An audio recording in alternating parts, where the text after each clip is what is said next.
production functions. What are these production functions? The production function is the form Q is equal to F LK. Okay, like this. So L is nothing but labor and K is capital. Well, and it shows that you can produce a given amount of output with the different combinations of labor and capital. Clear? So in fact it says that you can produce the maximum amount of output. What is the maximum amount of output?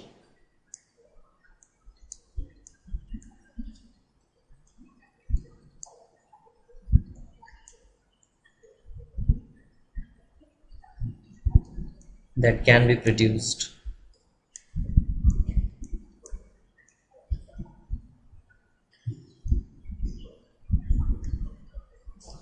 from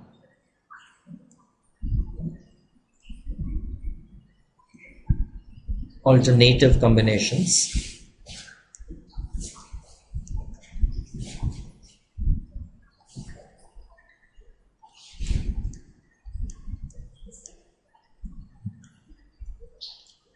of labor and capital,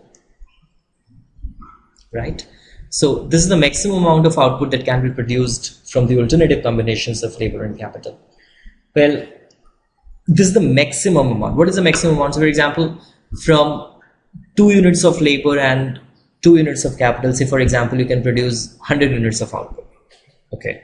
But this 2 units of labor and 2 units of capital can also produce 90 units of output, can also produce 10 units of output or whatever. So this is the maximum amount what these 2 units of labor and 2 units of capital can produce. That is important for us. Then the other thing is your marginal physical product.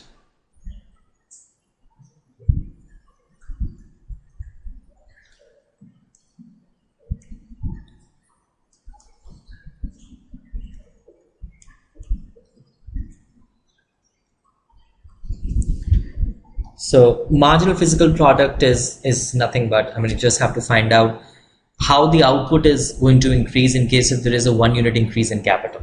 So earlier you were using 2 units of labor and 1 unit of capital, and now you were able to produce 30 units of output. Now you're using 2 units of labor and 2 units of capital. So there is increase in 1 unit of capital.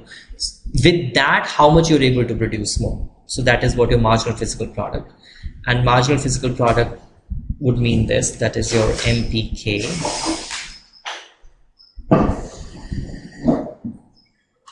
is del Q by del K, that is nothing but FK. And what is an MPL? That would be del Q by del L, which is FL.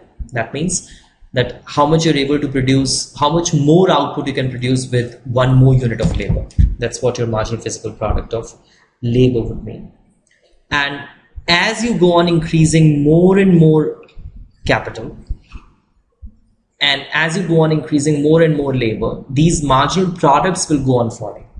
Clear? So that is the concept which is called diminishing marginal productivity.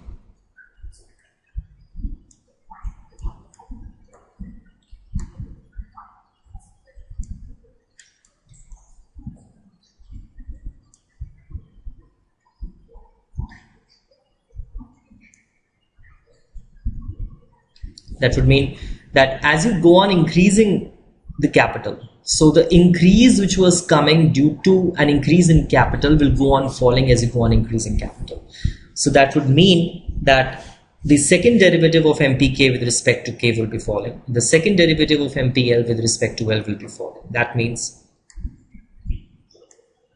your del MPK by del K, that would mean your del 2K, oh I'm sorry, the second derivative of Q with respect to K, or the derivative of MPK with respect to K would be falling. So it is del 2Q by del K2 would be falling. That means FKK is less than 0. And similarly your del MPL by del L which is nothing but del 2 cube